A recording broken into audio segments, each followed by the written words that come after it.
I'm Hugh Patrick from Columbia's Center on Japanese Economy and Business. I welcome you to this special event, which is co-sponsored by the Weatherhead East Asian Institute and the Center on Japanese Economy and Business. I'm glad to see such a full crowd. As you both noticed, Jerry and I came and sat down earlier because we didn't have anywhere else to sit, and then we're so pleased to see so many friends, old friends, and what I trust will be new friends at the end of this occasion. Following Professor Curtis's lecture, we will have a Q&A from you all, and we'll end about 6:30, and we'll have a reception outside for almost an hour, and then you'll have a chance to ask further questions of Professor Curtis and also chat with each other. One of my honors and pleasures at Columbia is to introduce our speaker on special occasions like this. Gerald Curtis, Burgess Professor of Political Science.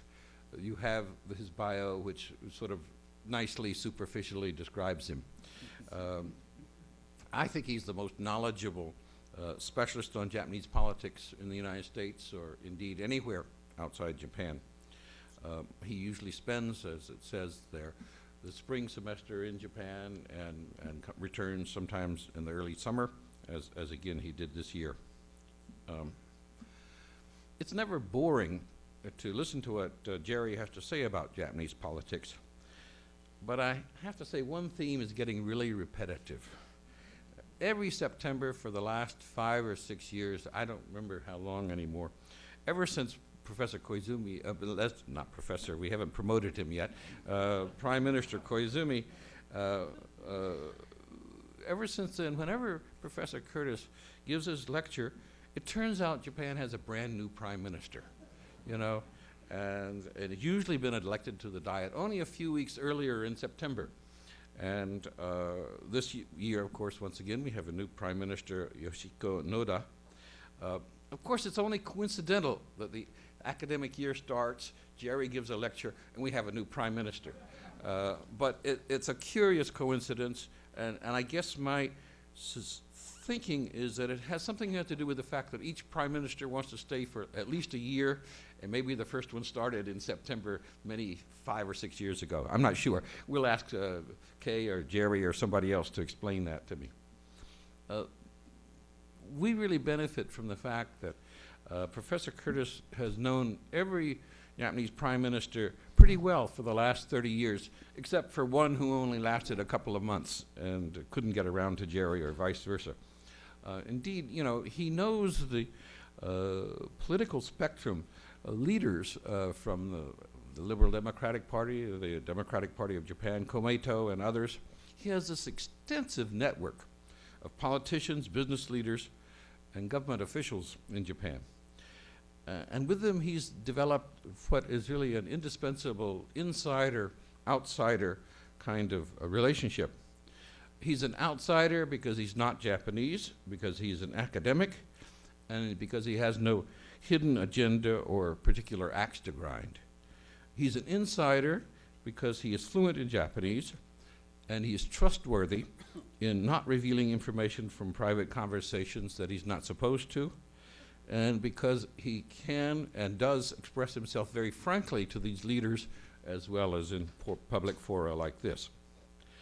As you know, Japanese politics are really turbulent and in ways far broader than having a new prime minister.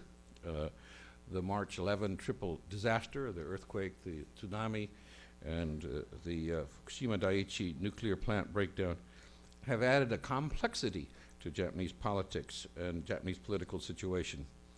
I guess as a simple-minded economist, my view of Japanese politics is that they're a mess. But unfortunately, it's not a uniquely Japanese phenomenon. Maybe Jerry will have something to say about that. At any rate, as always, I look forward to the perceptions, insights, and explanations of Professor Curtis. Jerry?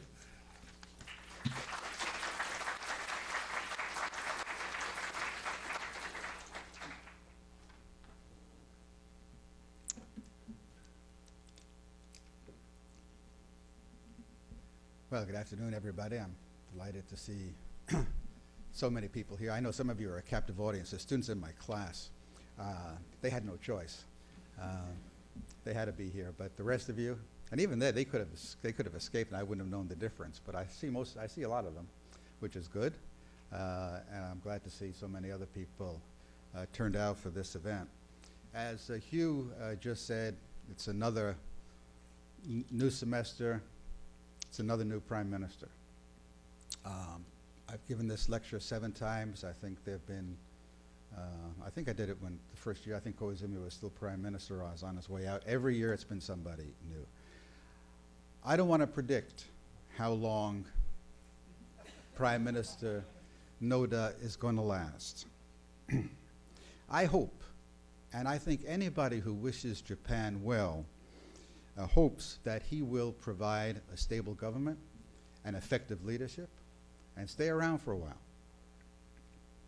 But the situation that Prime Minister Noda faces is beset by all kinds of great difficulties. And I want to start out by just reminding ourselves what some of those difficulties are.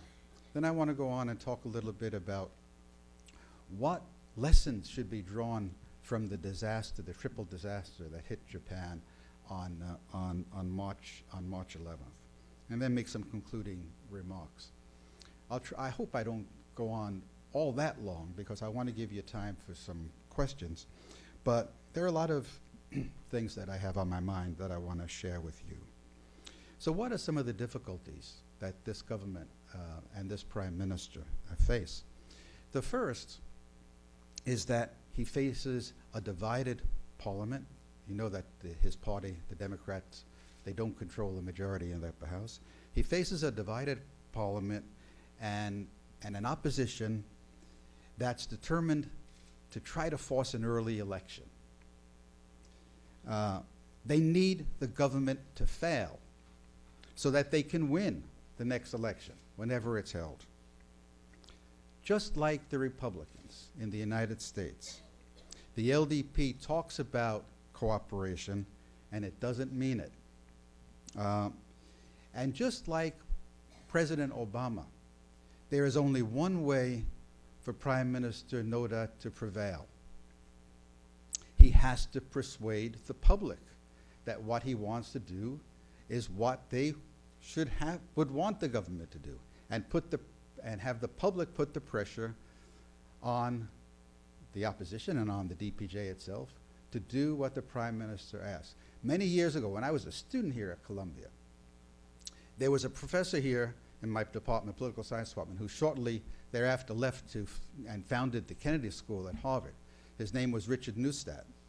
And he got it exactly right. In his book, Presidential Power, he defined the power of the president as the power to persuade. That's what Obama has to do. He has to persuade Congress. He has to persuade the public to put pressure on Congress. It's what Prime Minister Noda has to do. He has to use that bully pulpit, as we say. He has to use his position to persuade his people, his countrymen, that this is what's necessary to do. Now, what is the this?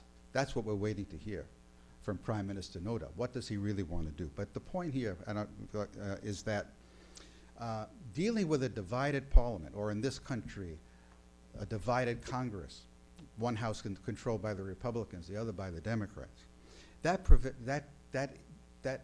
just presents a huge challenge to a leader to use his persuasive powers to get things done. The second difficulty he faces is a deeply divided party of his own, the DPJ.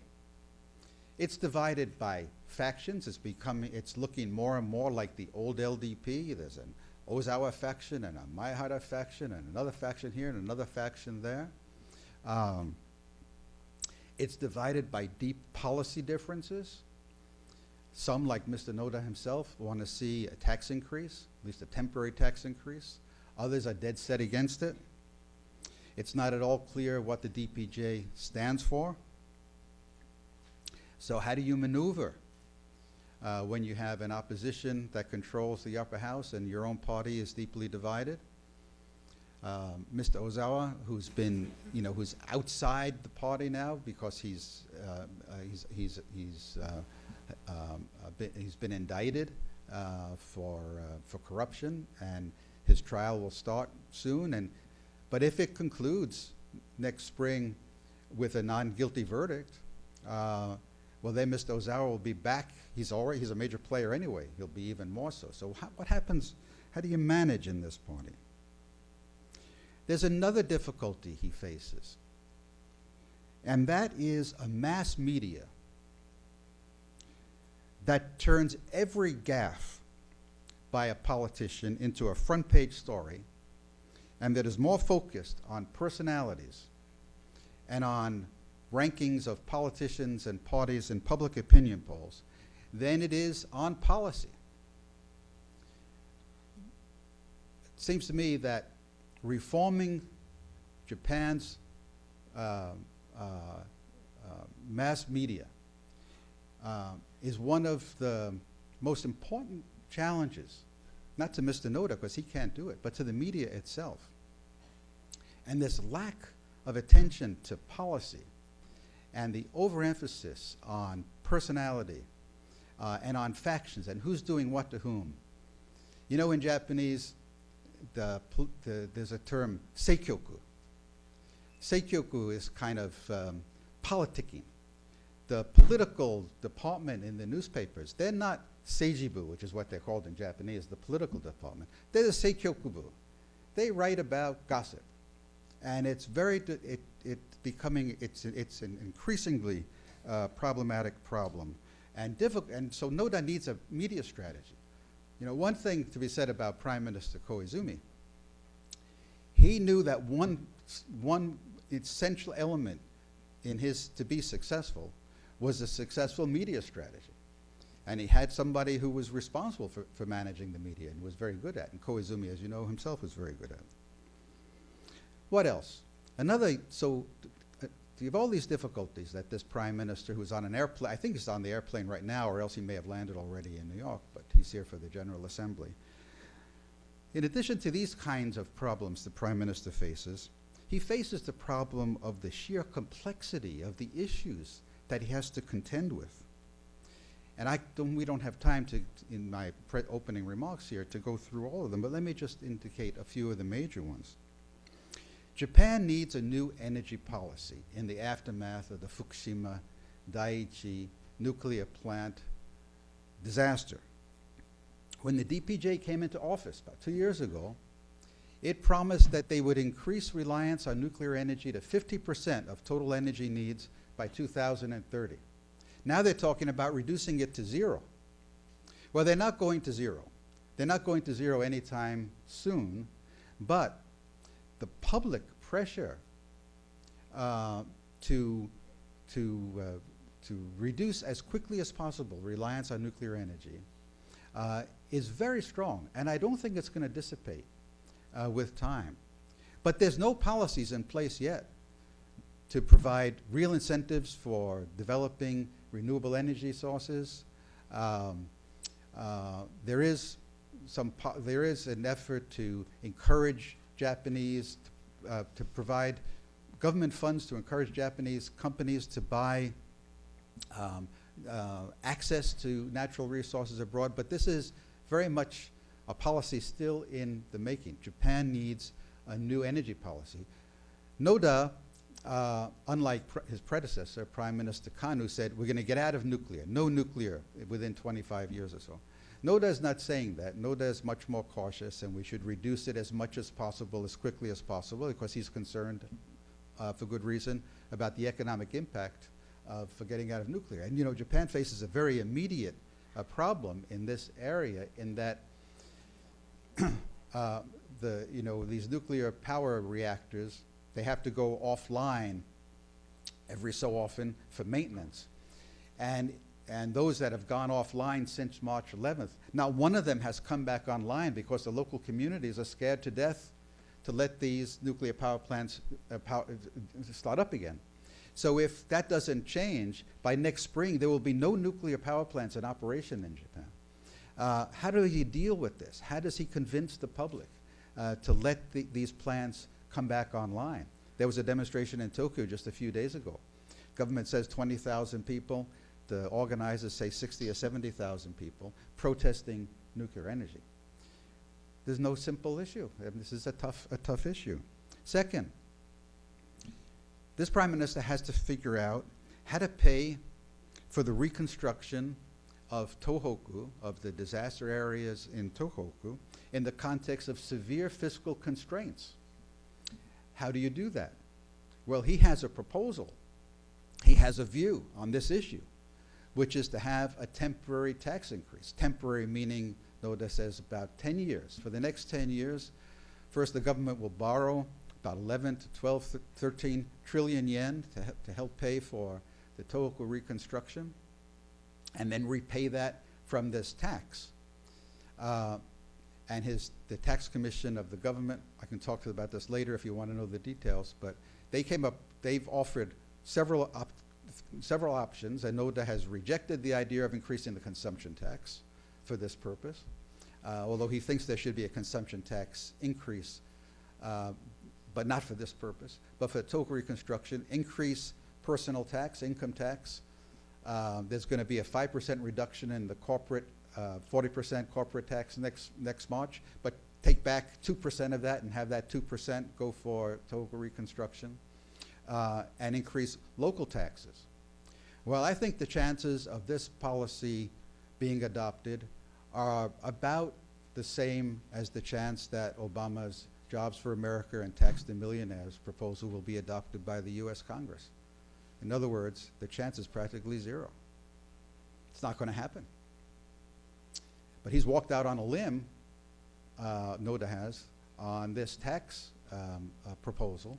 And if it doesn't happen, how does that make him look? It's a tough issue. Another, they have to revise what the party promised in its so-called manifesto, its party platform, when it won power. Because times have changed, circumstances have changed. The economic constraints are much more severe than they were when the DPJ took office. What is this party going to tell the voters it wants to accomplish? They're not at all, there's no unified view in the DPJ, as I mentioned earlier. The party has all but thrown in the towel on political reform. When I spoke here last year, I was unduly optimistic that really significant changes would take place. I was about in the relationship between politicians and bureaucrats, between the party and the government. Policy making would be more centered in the government and so on. I was concerned about the naivete that anyone could see in the DPJ's the way the DPJ talked about, the politicians in control and so on. But, now the DPJ and Prime Minister Noda, they basically have thrown in the towel, establishing anew the LDP style of decision making that they were going to change. And I think the DPJ's dependence on the bureaucracy may turn out to be much greater than it has been under the LDP in recent years. In my earlier writings about Japanese politics, my earlier books, I wrote about the success of the LDP. One key reason for the success of the LDP was that it combined street-smart professional politicians who came up from prefectural assemblies and so on, and policy-wise former bureaucrats. And it was this alliance of these former senior bureaucrats, many of whom became prime minister, Ohira and Fukuda and Sato and so on, and these Tojin-ha professional politicians that created a balance with the professional bureaucracy, an alliance between the bureaucracy and the LDP. It wasn't the bureaucracy made all the decisions and the LDP just implemented them. It was a much more complex system, as those of you taking my class are about to find out. But But, this government, they don't have these policy-wise politicians. They got a lot of people who are policy interested, but that's different. Not a lot of experience. There's been no effort to create, if you're not going to rely on the bureaucrats, who are you going to rely on? You think politicians themselves can be experts on all these different issues? It's impossible in any country.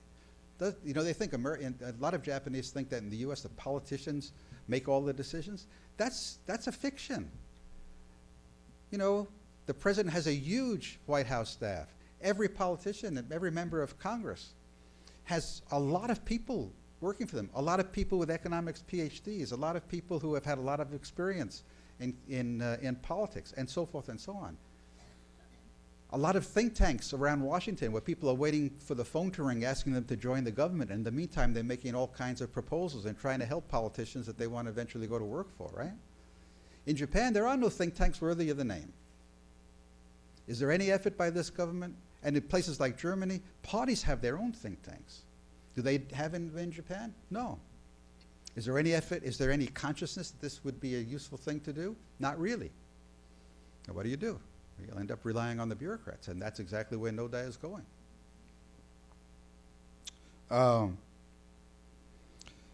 So, lots of problems, right? Now, this prime minister, if you've seen him at all on, TV here, NHK TV, or read about him, you'll recognize that he is sober, deliberate.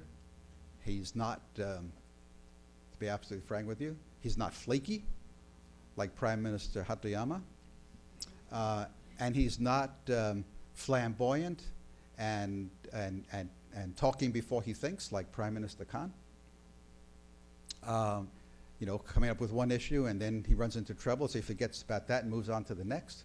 No, I think NODA is, he's pragmatic, he's deliberate, he's consensus-oriented, he's respectful of bureaucrats, he looks for ways to make deals with other politicians. I think he's a much more skillful politician than any we've seen in a number of years, including recent LDP politicians as well. He's really very hardworking. Until he became finance minister, every morning he was at the train station in Chiba Prefecture where he lived. Every morning for several years, sort of talking to the voters. He's humble. A quality that maybe not go overall, may not be all that important in American politics, because you wouldn't find an American politician saying, "I'm a bottom fish. I'm a bottom-feeding fish, and therefore, someone you can trust," which is what, Noda said about himself. I'm not a shiny goldfish. I'm just this bottom-feeding dojo, this kind of, like a catfish. But that goes over big, and that goes over big in Japan, especially right now. People are tired of flamboyant people who promise to do all kinds of things and end up accomplishing very little and getting the country in trouble, like it did with the United States over this Futenma base relocation issue. So I think NODA, his popularity is pretty good right now. But that's true for every incoming prime minister for the last several times, because people want to believe that it's going to be better this time. And then some months later, they get disappointed and it goes downhill. He has the opportunity. I think Japanese welcome him as offering the kind of personality that might be the basis for a period of political stability. And that's what people want, political stability. He may provide that, but the question is, does he come up with new ideas to deal with Japan's problems or not? Maybe, I hope so. There's no sign of it yet. His inaugural speech to the Diet was pretty empty in terms of concrete policy proposals. Now,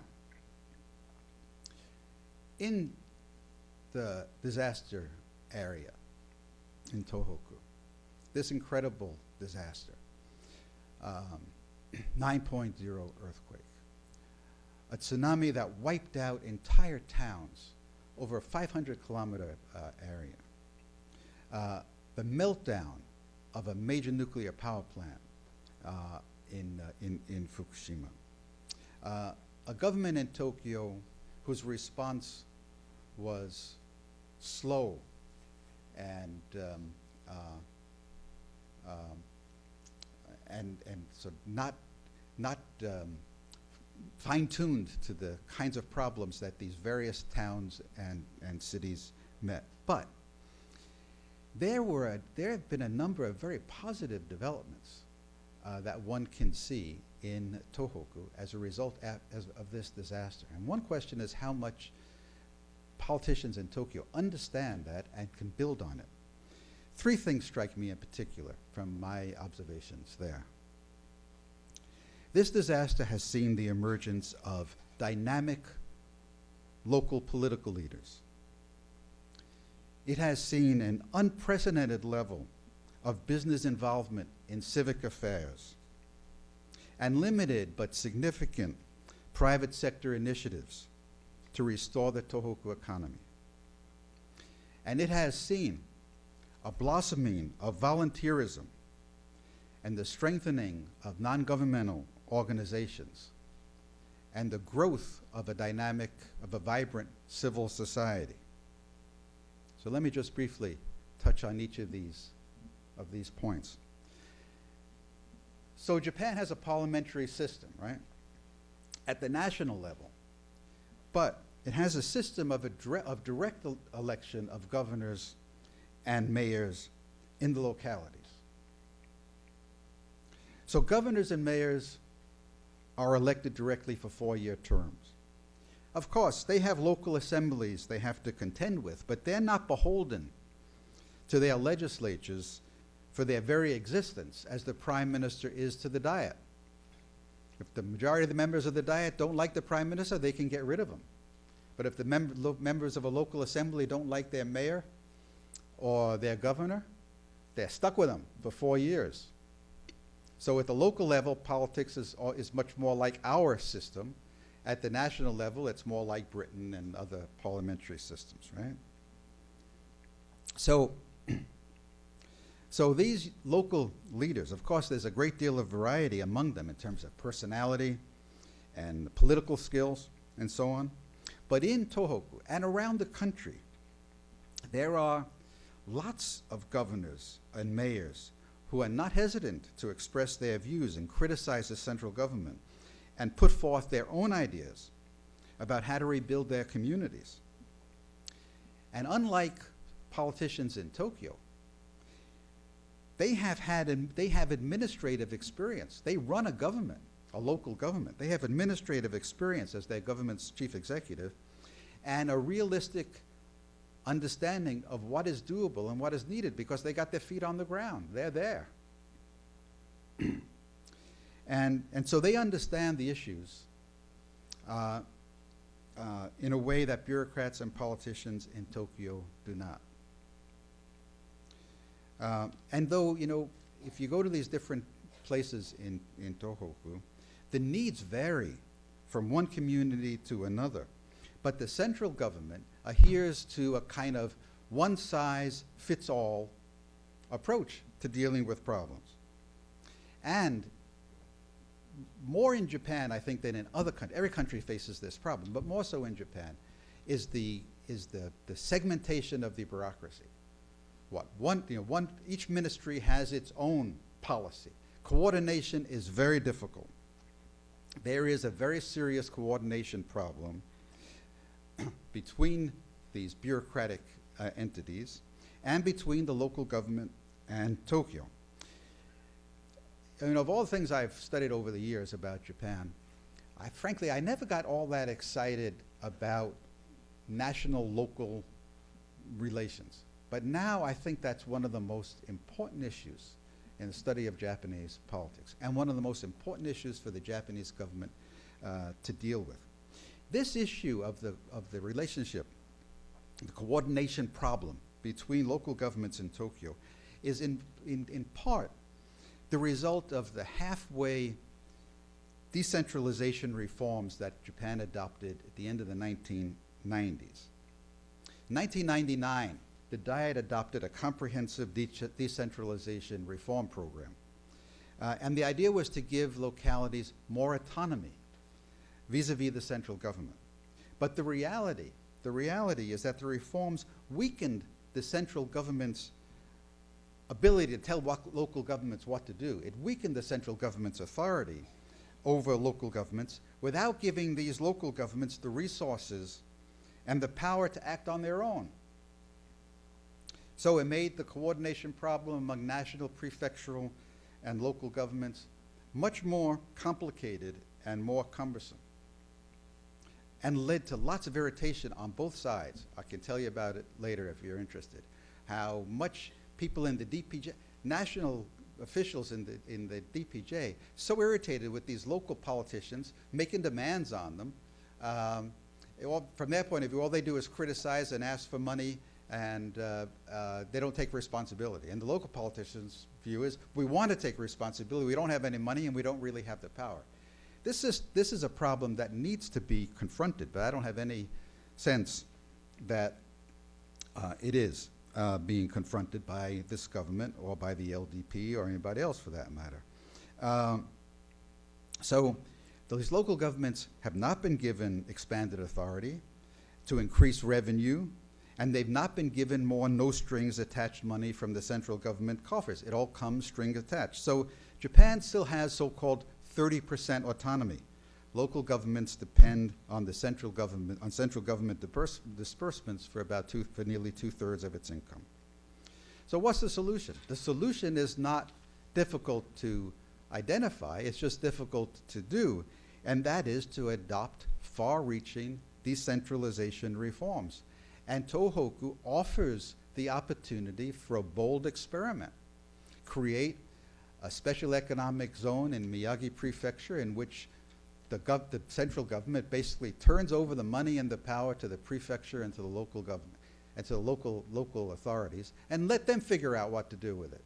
And if they mess it up, it's not going to be that bad for the country as a whole. If it's successful, it sets a new model. I don't think it's going to. I'm pretty sure it's not going to happen, and that's really very, very unfortunate. The DPJ came in talking about local government, local autonomy, so on and so forth, but there's no action to back up their rhetoric. And in Prime Minister Noda's speech to the Diet, his inaugural speech to the Diet, there's just kind of a throwaway line. Oh yeah, we're going to increase local autonomy. No flesh, no meat on these bones whatsoever.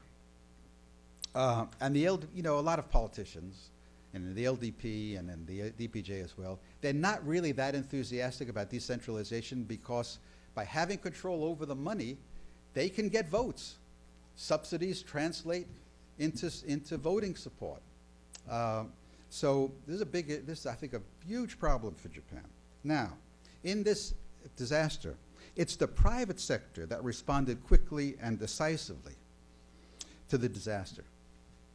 Within days of the earthquake and the tsunami, Japanese automobile manufacturers sent upwards of 2,000 engineers to Tōhoku to assist companies that they depended on for parts to get back into operation. Electronics companies responded with similar speed to get companies that had been knocked offline back in business. There was a severe disruption of so-called supply chains, which people hadn't realized how many parts and sort of components of parts and so on are produced in companies in this area. There was a severe disruption of supply chains, but it has lasted for a much shorter time than almost anybody had anticipated. And the problem is expected now to be totally resolved before the end of the year. So there's been companies, unlike governments, they have to move quickly because otherwise they pay a very high price. They don't do business if there's no business to do, if they don't have parts and so on. Secondly, about the private sector, what's been very impressive is that I think the humanitarian assistance by Japanese companies, indeed by foreign companies in Japan as well, both large and small, humanitarian assistance has been of unprecedented scope. And it continues today, months and months after March 11th. Several firms have set up funds in the $100 million range to support all kinds of activities, humanitarian activities in Tōhoku. Many, many companies, large and small, innumerable companies, large and small, have made large contributions. And having no faith in the ability of the bureaucracy, the government bureaucracy, to distribute these funds quickly and efficiently, businessmen have been channeling their contributions through various nonprofit organizations, or they take the Shinkansen and go up to the town that they're going to give the money to and deliver it right into the hands of the mayor. Lots of small and medium-sized companies have done exactly that. There was one city, I think it was Soma city in Fukushima, where the mayor has on the wall all these names of all the companies that have given money for the city, and there's no space left. There's no room left on the walls. They're covered.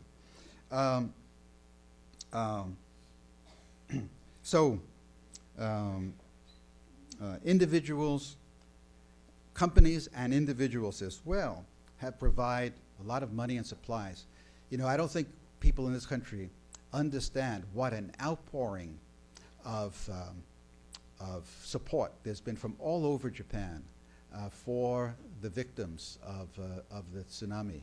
And everywhere, people have, donated clothes and money and all kinds of supplies to try to help. And so have a lot of foreigners, including, Americans. There's been a lot of money raised, a lot of wonderful, activities undertaken to help support the victims of this disaster. There's also been now well over 1 million volunteers who have gone to Tōhoku. The official government number is about half of that, but those are people whose organizations registered with the government, registered the numbers of volunteers who have come to work for them with the government. But people inside the government have told me that their estimate is that the real number is at least twice that amount. So it's well over 1 million people. This isn't like going from Osaka to Kobe at the time of the Hanshin Awaji earthquake. It's not easy to get up there. It's a long trip. And so many young people in Tokyo on Friday after work, they get on one of these volunteer buses at 10 o'clock at night. They arrive in Ichinomaki or one of these other places, Kisanuma and so on, at 6 o'clock in the morning. They shovel mud all day, sleep in a tent at night, do the same thing the next day, and take the bus on Sunday night and arrive back in Tokyo Monday morning in time to take a shower and go to work. There are lots and lots of people doing this. And these so-called NGOs, non-governmental organizations, in Japan, they've always been very small in numbers and very poor. But now, so many of these NGOs, which have been operating on a shoestring and managing this small number of people, suddenly find themselves inundated with both cash and people. And so there have been all kinds of problems as they struggle to recruit managerial talent and strengthen their infrastructure, better coordinate among themselves with local governments, but they're doing it. It's very impressive to see how these NGOs, they meet, in Ichinomaki, there's, I don't know how many, but every evening the leaders of these various NGOs, 10, 15, 20 different groups, they meet every evening, decide what are we going to do, have a hanseikai and reflect on what they did that day, what problems they ran into, what they're going to do tomorrow, which organization's going to do what. They try to work with the local government, and a lot of local governments have now gotten confidence in these organizations, so the relationship is improving. This is a major, important, positive development in Japan. So all the negative stories you hear about the national government being so slow and so forth, it's all true. But the role of the private sector, the role of individuals, the role of civil society, and these dynamic local leaders who really know what the problems are and have ideas about how to deal with them. How do you further encourage these developments? That's the issue that this government and this prime minister need to think hard about. So entrepreneurship, risk-taking, individual initiative, and community cohesiveness, that's what's bringing hope to people in Tōhoku. Not the government in Tokyo, not the central bureaucracy. It's these people working at the local level. But there is a pressing need for government policies to foster investment, private sector investment in the tsunami zone that would create jobs and keep young people from fleeing. You know, already about 30% or a little more of the population of this part of Japan is over 65. So young people have been leaving there. There's not a lot of opportunity. Since the disaster, there's been an exodus of young people from there. Of course, from Fukushima, there's been an exodus of people of all ages to get away from the radiation danger. But in Miyagi and Iwate and so on, young people are leaving. Now, so what you're likely to see if these trends continue is that Tōhoku, the disaster area, which altogether accounts, Tōhoku itself counts about 4% of Japanese GDP. The areas that were badly affected by the tsunami, less than half of that.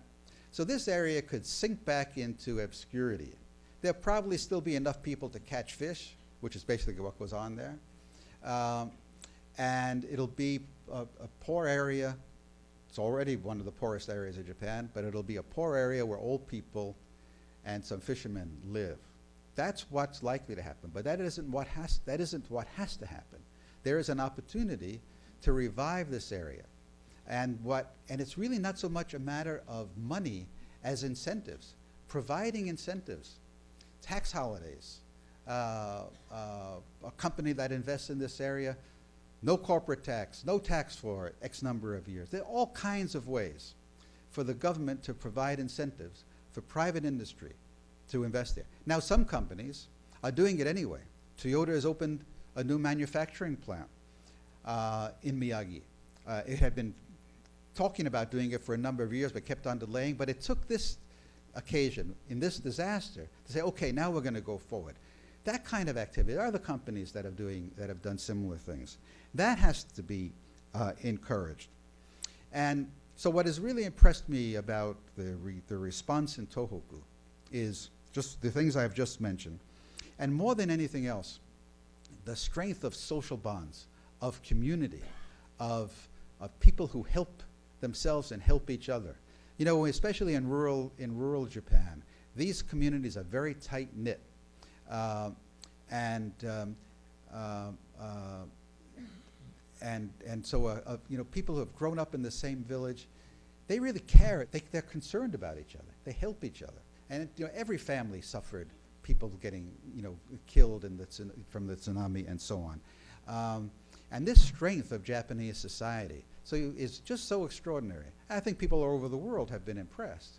A weak and dysfunctional political system, but a very strong, put-together society in where people help themselves and help each other.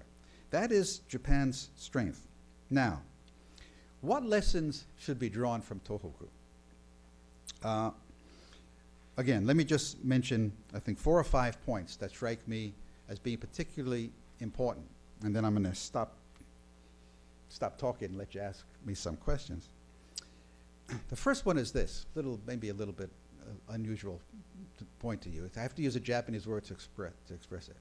When the Fukushima Daiichi nuclear plant melted because the tsunami knocked out all the electrical generators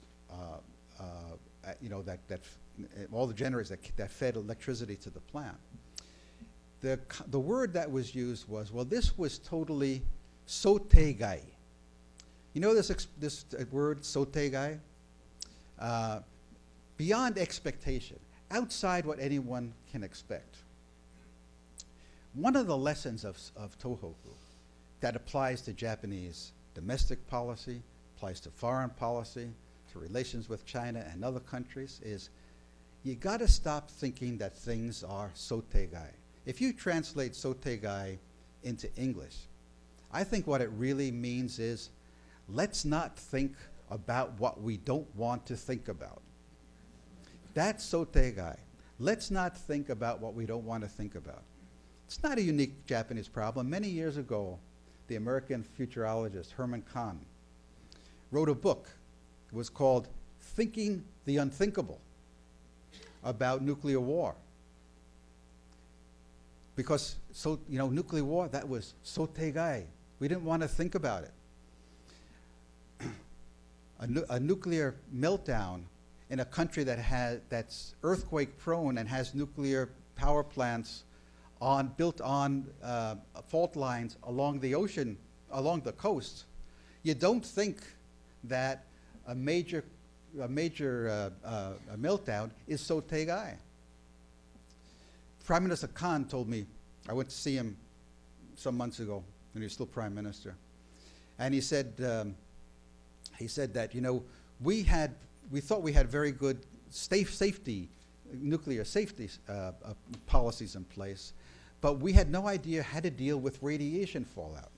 He said the United States has nuclear weapons, and it had to be, it had war gaming about nuclear war with the Soviet Union. If there was a nuclear war, there would be nuclear weapons on it, falling, and radiation problems. So the Americans really have a lot of expertise, and he called in a lot of American expertise to help deal with the radiation problem. So for Japan, the idea of having to deal with a radiation fallout problem was sotegai. But wait a minute. Japan has an alliance with the United States. Japan relies on the American nuclear umbrella. If there had been a nuclear war between the US and the Soviet Union, you think Japan was going to be outside? No.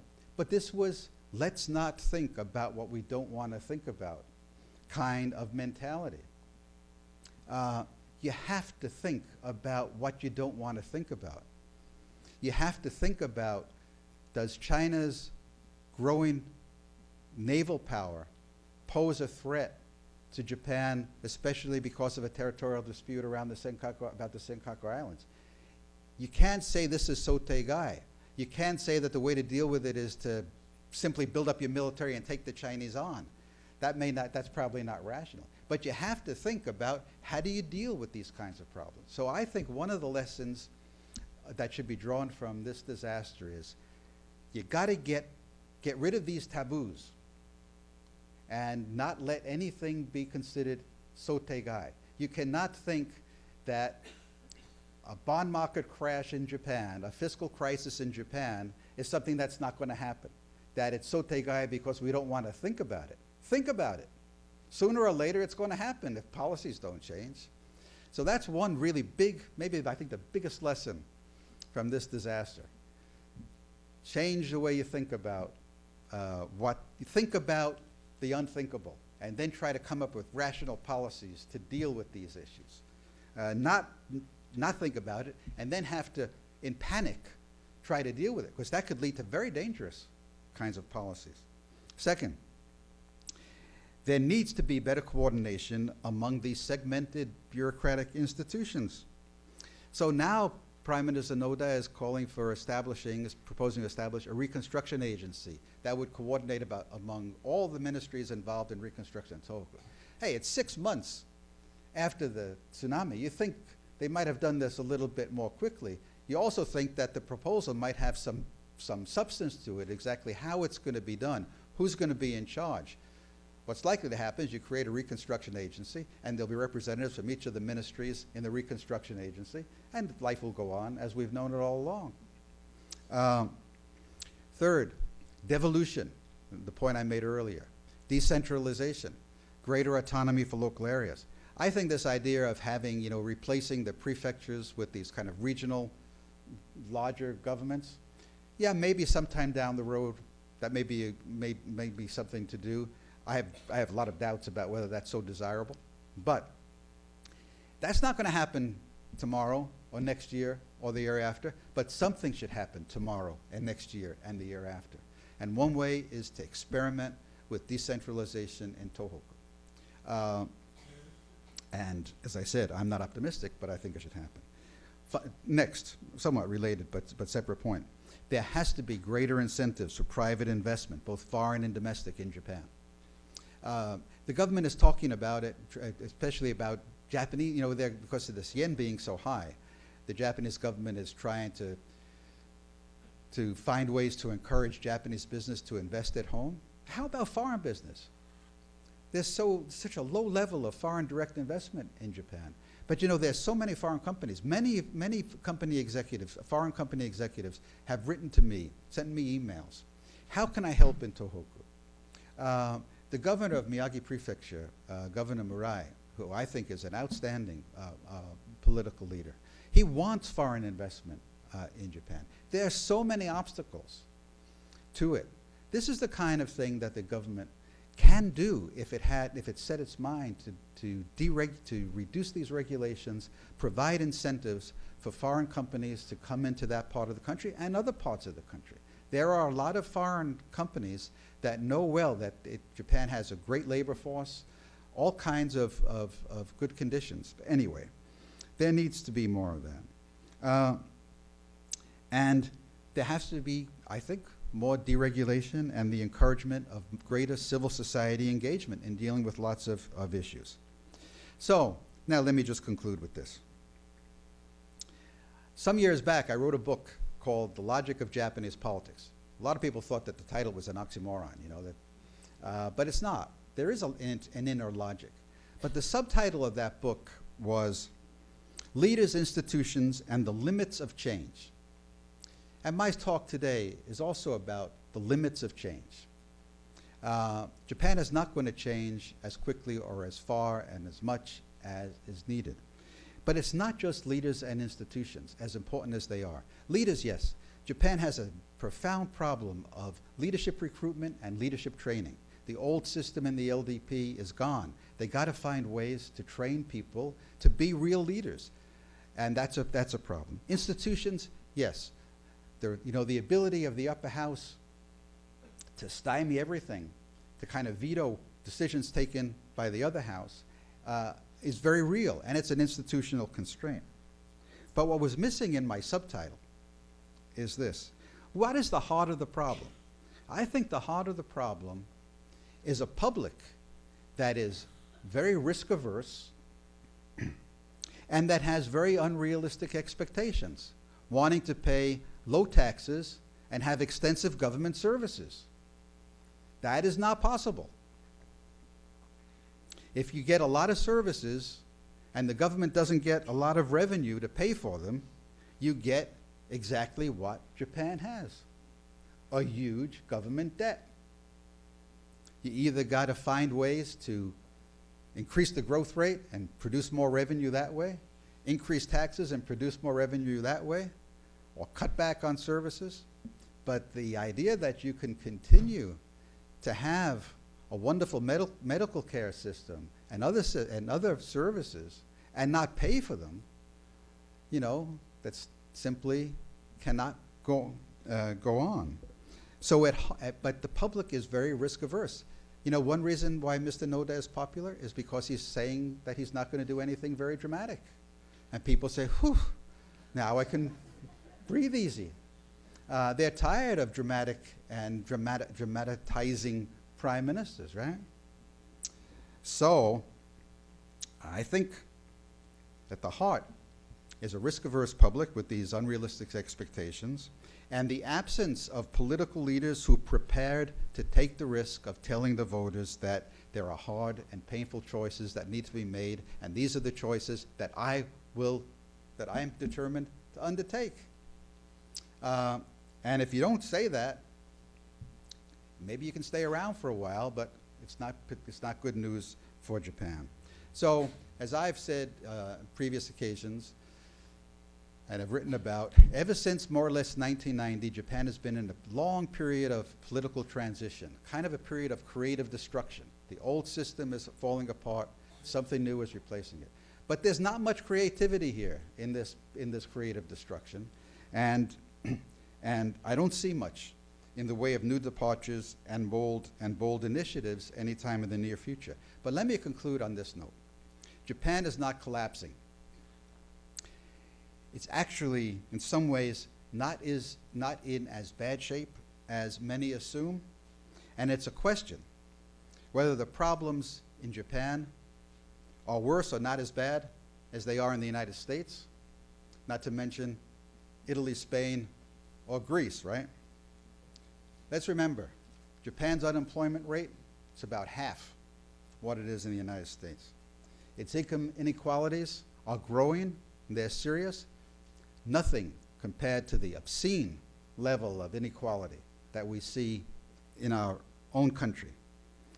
And Japan's safe, it's clean, and for most people, it's a very comfortable place to live, which may be one of the reasons why you don't see a lot of enthusiasm for making very fundamental changes. So politics at the national level is pretty dysfunctional, but social bonds are strong, local communities are strong, people help themselves and they help each other. People thought that this disaster in Tōhoku would be the crisis that would galvanize the public and the politicians for major change. The problem is the crisis in Tōhoku is not a crisis for Japan. It's a crisis for Tōhoku. Sadly, it's not a crisis for the country. Its impact on the economy is not that great. Yeah, it'll cost money to rebuild Tōhoku, but it's not really perceived in Tokyo as a crisis. Only one part of the Tōhoku disaster is seen as a crisis. And because it's seen as a crisis, it's forcing policy change. That's the Fukushima nuclear plant issue, and that's forcing a change in energy policy. But the basic economic and social and other policies of Japan are not being fundamentally affected by Tōhoku. So, what's likely to happen? Probably not much until there is a national crisis. A national crisis brought about by its fiscal problems, a national crisis brought about by foreign policy problems, especially perhaps with China. You would hope that there'd be political leaders who would get out in front of these crises and convince the public what it has to do to avoid them. I hope Mr. Noda is that leader. We'll have to wait and see. Thank you.